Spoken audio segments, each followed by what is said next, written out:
are you going to be able to share which scenes were completely yours and which were completely Robert Jordan's?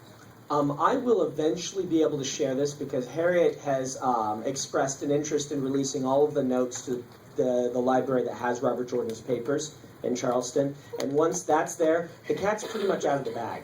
Yes. And as for your thank you, you are very welcome. I must say, when I chose Brandon, I knew he was good from what I had read. I didn't know how very good he is. Well, I wasn't as good then as I am now. So.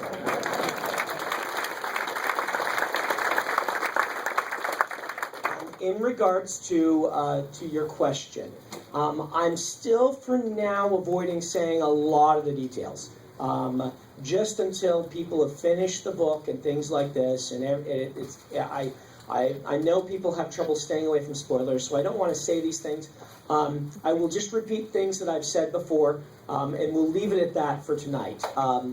In Gathering Storm, if it was Egwene, a lot of those scenes were more Robert Jordan.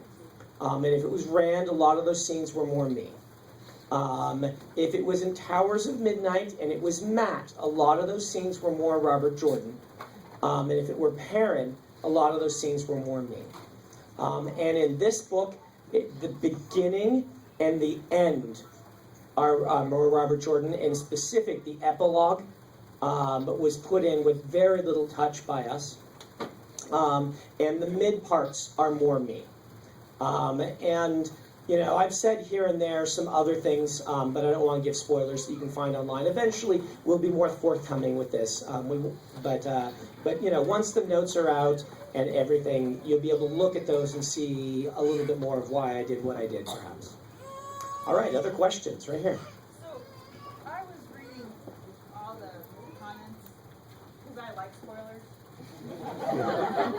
And one of the things that came up was, to me, Matt got a lot happier and more fun in the last few books.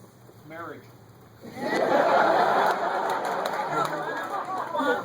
To that, but so I thought it was your style that you lined them up, and then you just said though that Jordan did a lot of that in this last book, and so have you read the same comments, and what do you say about that? I say certainly Matt is the most divisive of the characters among fans with regards to these last books.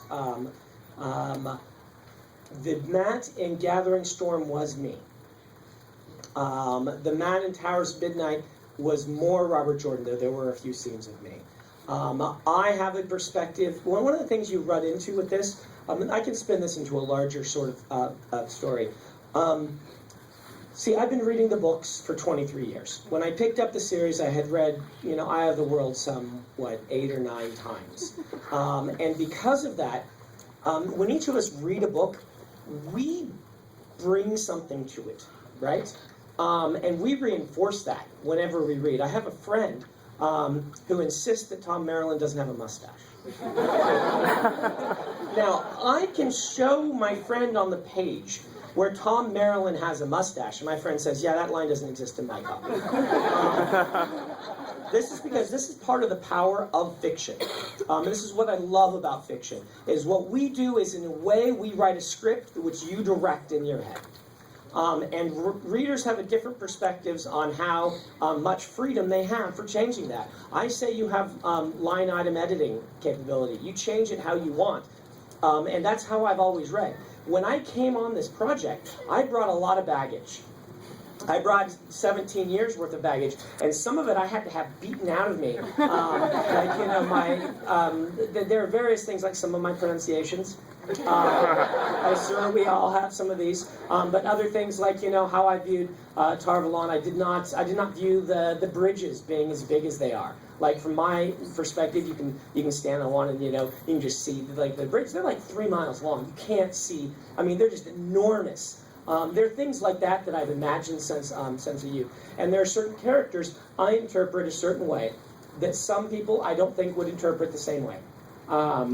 And that's something that you get just by having the factor of that I'm coming on. I've always tried to interpret the characters, I believe, as Robert Jordan interpreted them. However, we can argue all day about how Robert Jordan interpreted things. And that's something that I don't think people quite understand is, we could sit down here and we could have a distinct argument where we both say this is how Robert Jordan said it, and we would both be right because we both read that text. And so I interpret Matt in a certain way. And I believe that I got better at writing Matt as I went along. Matt was one of the really hard characters because he's so complicated. And what's complicated about Matt, narratively as a writer, he's one of the few characters in the Wheel of Time whose thoughts and actions are at a disconnect. This is really hard to write the right way. Perrin, the way he thinks and the way he acts are pretty much in line with one another. It's very distinctive, it's very Perrin, it's very awesome, but he doesn't do the same stuff that Matt does, where he has this big thing going on in his head, and when he opens his mouth, a completely different thing comes out. And they're both hilarious, but they're in contrast with one another in their hilarity.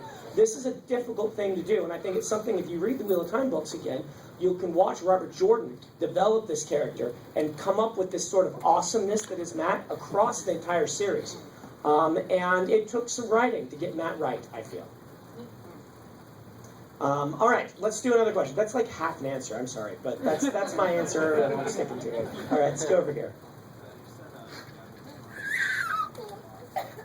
Yes? Mm-hmm.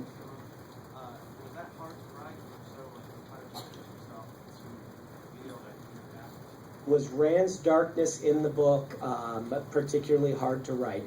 It was definitely tough. But there's a piece of the writer that says, wow, when this is tough and it's like this, that's good. Because that means, number one, you're pushing yourself as a writer. You're doing things that you haven't done before. Number two, if it's emotionally hard for you and you're doing the writing the right way, it's going to be emotionally hard on the reader, which is a sign, not thus, but a sign of fiction that's working when you're emotionally invested. And so, yes, it was hard. How did I get myself into the mindset?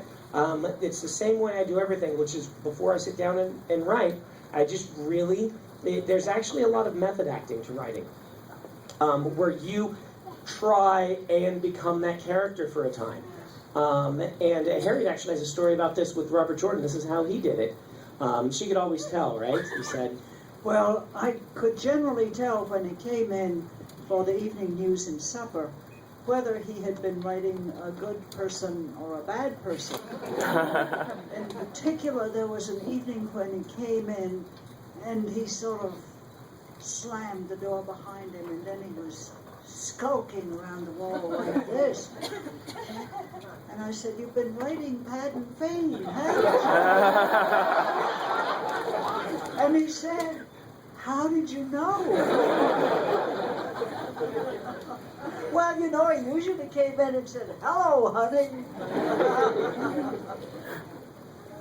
So yeah, you just get into the mindset and you go, and sometimes it works and sometimes it doesn't. And when it doesn't, you throw it away and you try it again the next day. All right, other questions? Let's go right here.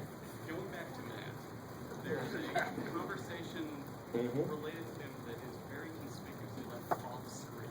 Yes. Uh-huh. Actually writing that, or deciding Did I give thought to writing the conspicuous scene that happens between two characters, one of which is not Matt, but it relates to Matt because Matt orders it to happen? Did I consider putting that on screen? I did consider putting that on screen, but I felt it was better left to your imagination. In some cases, that's the right choice, and I maintain that was the right choice here. All right, question. We'll go right here, and then we'll go up to you, Sam. I know that I've seen some different things on blogs about some of the intended prequels and what notes that Robert Jordan left, like about maybe a prequel about Sam and finding land. And are any of those books potential? No.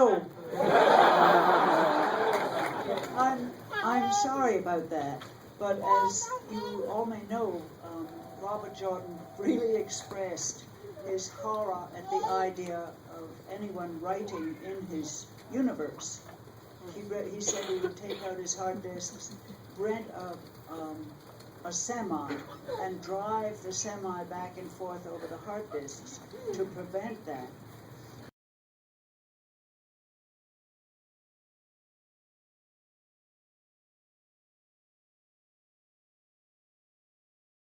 The rest of it, there was a planned trilogy of what I referred to as the outrigger novels. He left, it's either one or two sentences. There wasn't enough for Robert Jordan to be present in those books in the way he would have wanted to be. And the same with the prequels. There just isn't the material that would have him present in the books. I'm sure you've all seen A Christmas Carol, and you remember when Marley shows up, clanking chains. He'd come and get me. But along those lines, though, there is an encyclopedia that is being done. Yes, and I expect you all to buy it.